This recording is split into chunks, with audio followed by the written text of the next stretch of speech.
सत्संग का हमारे ऊपर क्या प्रभाव पड़ता है। बहुत बार साधु संतों के पास में लोग जाते हैं, उनसे पूछते हैं कि हम जो नाम जप करते हैं, हम जो सत्संग करते हैं, उसका कोई प्रभाव भी हमारे जीवन के ऊपर आएगा या नहीं आएगा, या सिर्फ हम यूं ही सारा दिन नाम रखते रहते। इसी पर आधारित एक छोटी सी मैं बात आपको बताता हूँ। एक बार नारद जी भगवान विष्णु के पास पहुंचते हैं और विष्णु भगवान से कहते हैं कि सत्संग का प्रभाव हमारे ऊपर क्या पड़ेगा, कि सत्संग का जो प्रभाव होता है वो क्या होता है, क्या फल मिलता है सत्संग का।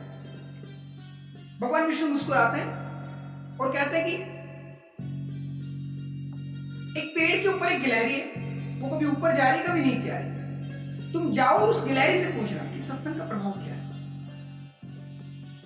नारद जी के मन में जरा संशय था कि भगवान विष्णु एक गिलहरी से और मुझे पूछने के लिए कह रहे हैं। पहुंचते हैं नारद जी, जाते हैं गिलहरी से पूछते हैं कि सत्संग का हमारे ऊपर क्या प्रभाव पड़ेगा। गिलहरी ने बहुत लंबी सांस ली, दूसरी बार पूछा, मैंने ये पूछा सत्संग का हमारे जीवन पर क्या प्रभाव पड़ता है। थोड़ी देर के बाद वो गिलहरी मर गई। नारद जी बड़ा अचंभित हुए, बड़ा सोच में पड़ गए कि मर क्यों गई।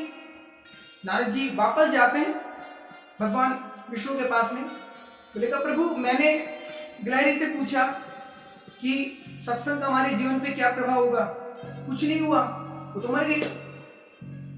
अब इस बात को लेकर विष्णु भगवान कहने लगे कि तुम एक काम करो, गिलहरी शायद जवाब ना दे पाई, राजा के दरबार में जाओ, वहां पर राजा का एक तोता है जो वो नाम रटता रहता है, जो नाम जप करता रहता है, नाम जप करता रहता है, तोता। तुम उससे जाकर पूछना कि सत्संग का हमारे जीवन में क्या प्रभाव है। अब नारद जी पहुंचे, पहला डर ये था कि गिलहरी वाला, कि गिलहरी जो है पूछते ही, और उसने अपने प्राण त्याग दिए थे। तोते के पास में गया, जाके कहने लगे कि नाम जप का हमारे जीवन में, सत्संग का हमारे जीवन में क्या प्रभाव पड़ता है, क्या असर होता है, क्या फल मिलता है। अब तोते ने बहुत गहरी सांस ली, नारद जी समझ गए यहां पर भी वही होने वाला है। एक बार और पूछा जैसे नारद जी ने, वो तोता भी मुक्त हो गया।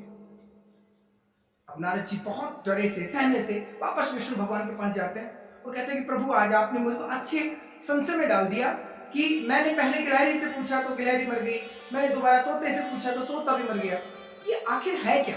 सत्संग का प्रभाव, सिर्फ पूछने पर व्यक्ति मर रहे हैं, तो सत्संग का प्रभाव क्या होगा? भगवान विष्णु कहने लगे अंतिम काम मत करो, राजा के दरबार में जाओ। राजा का बेटा अभी पैदा हुआ है कुछ समय पहले, उससे पूछो।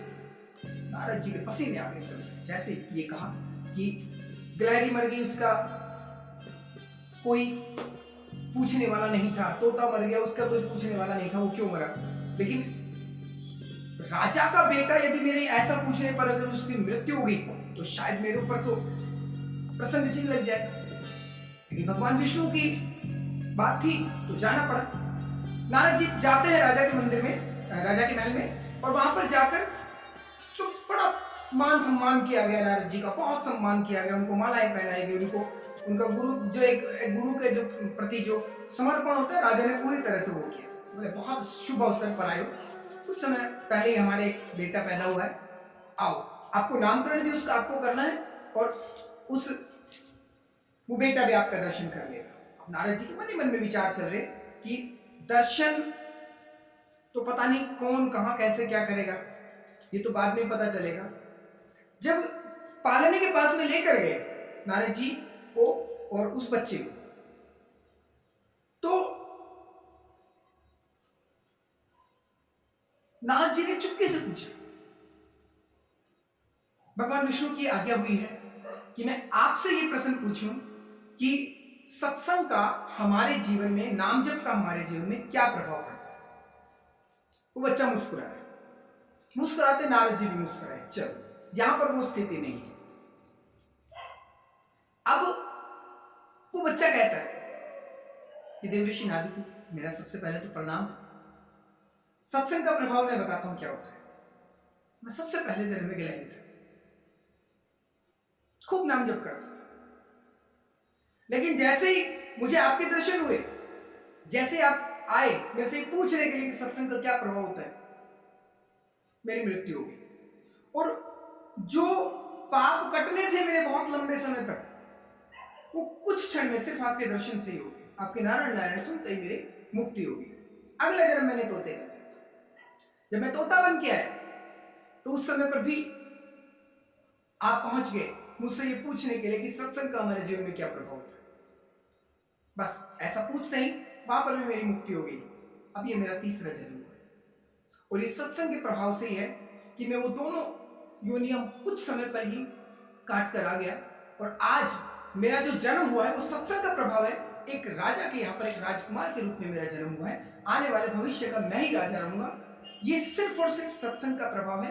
किसी तरह का कोई मैंने शुभ कार्य नहीं किया होगा या मेरे द्वारा कोई भी ऐसा कार्य नहीं हुआ होगा जिससे मुझे ये सब चीजें मिले। सिर्फ और सिर्फ सत्संग का प्रभाव है। इसलिए खूब नाम जप कीजिए, अच्छा सत्संग कीजिए, भगवान के प्रति पूर्णतः आप समर्पित रहें और भगवान को मानते रहें, नाम जप करते रहें। राधे राधे।